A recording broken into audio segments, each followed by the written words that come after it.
Verjetno je že veliko od vas kdaj slišali, da je DCA oziroma Dollar Cost Averaging najboljša strategija za investiranje, vsaj za večino ljudi.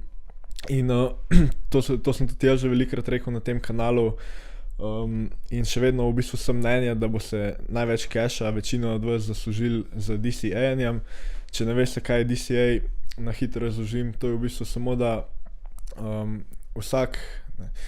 da na neko določeno časovno obdobje, se pravi, ali je to na teden, na mesec, na leto, investirate neko določeno vsoto denarja v kakšen indeks, kakor je S&P 500, in v bistvu pol na koncu averagate nek 10% yearly return, kar je v bistvu super za investiranje. In v bistvu sem jaz še vedno mnenja, da to je najboljši tak passive strategy za investiranje. Ampak, če pa recimo hočete vi malo bolj mogoče tako, malo bolj aktivno strategijo, zdaj ni full aktivna, še vedno boste v bistvu rabili gledati samo en indikator in še vedno je to nekako DCA strategija, ampak ta strategija ima boljše returne in danes bom v bistvu predstavil to novo strategijo. No, preden pa gremo v strategijo, pa bom dal en shoutout najnemu Discordu. Če vas zanimajo finance, kripto, delnice, karkoli, se joinite v Discord, full tazga folka je že noter, tako da po moje vam bo všeč. No, in tej strategiji se reče DCA+.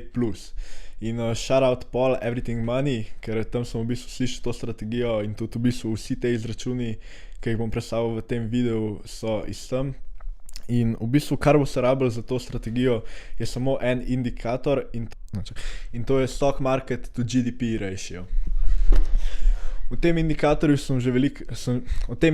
sem že enkrat prej govoril in v bistvu, kar ta indikator je samo celoten value stock marketa proti GDP-ju, se pravi nek ratio med njima, ne. To je recimo tudi najljubši indikator Warren Buffetta, zato ker je Warren Buffett enkrat rekel, da se ta indikator lahko uporabi v bistvu kadarkoli, da se vidi ta pravi valuation, v katerem je market v določenem trenutku.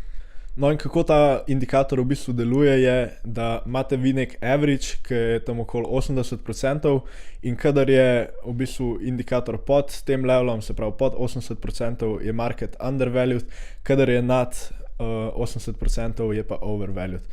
In trenutno, če koga zanima, je stock market na 150%, se pravi skoraj dvakrat overvalued. No, ampak za ta video v bistvu nima veze, a je market overvalued ali ne trenutno, tudi ne bom o tem govoril, bom naredil mogoče kakšen drug video na to temo, ampak v bistvu, mi v bistvu vemo, da celoten stock market gre na dolgi rok v bistvu nagora, ne. Ampak cena pa v bistvu takole niha. Ta čas sem že velikrat narisal in še velikrat ga bom. Se pravi pri DCA-janju je v bistvu vaš gol, da kupujete pač povsod in pač averagate to črto v bistvu. Na dolgi rok averagate okoli 10%. No, kako lahko uporabimo ta indikator v bistvu, da maximizamo returne je, recimo predstavljajte si, da je ta črta zdaj tistih 80%, se pravi tam, kjer bi mogel biti market value, nek average market value na dolgi rok. In vedno, ko je v bistvu na temu indikatorju pod 80%, se pravi v teh primerih tukaj, bi investirali v bistvu dvakrat več, kakor je tukaj. Če bi vi recimo zadnjih 50 let, vsako četrtletje, se pravi, torej na 3 mesece, če bi investirali 1000 evrov, samo vsako četrtletje, bi danes imeli 7,1 milijona, ne. Se pravi, to je ta DCA strategija. Se pravi, čez 50 let bi investirali bi 200k in danes v bistvu na koncu bi imeli 7,1 milijona, kar je v bistvu dosti dobro, ampak zdaj, če bi pa investirali zadnjih 50 let tako, da bi vsako četrtletje, ki je bil market overvalued, investirali 1000, plus vsako četrtletje, ki je bil market undervalued, investirali 2000 evrov, bi pa danes imeli 13,7 milijona. Se pravi, z DCA plus strategijo skoraj dvakrat večji return, investirali bi pa v bistvu 308 k vse skupaj. Se pravi, investirali bi približno pol več, kar je dosti logično, ker averagi delujejo tako, da je približno pol sajta je market nad averagem, pol sajta pod averagem, ne. In v bistvu dvakrat večji return skoraj. Se pravi, recimo tukaj bi averagali okoli 1500 evrov na vsako četrtletje, medtem ko tukaj 1000.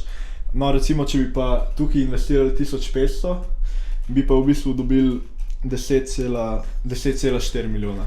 Se pravi, vidimo, da je ta cifra še vedno ful večja, ne. No in v bistvu vidite, koliko več v bistvu lahko zaslužite, če ste sam patient, pa čakate, da je market undervalued in takrat v bistvu največ investirate. Torej, v tem videu sem v bistvu sam hotel razložiti, da je tudi pomembno gledati celoten market, se pravi stanje celotnega marketa, če je overvalued ali ne. In dejansko lahko samo z enim takim simple indikatorjem, kakor je ta stock market to GDP ratio, lahko toliko povečamo svoje returne, no. Tako da ja, upam, da vam je bila všeč ta strategija, pa da jo boste mogoče začeli uporabljati in ja, to je to za ta video. Se ga.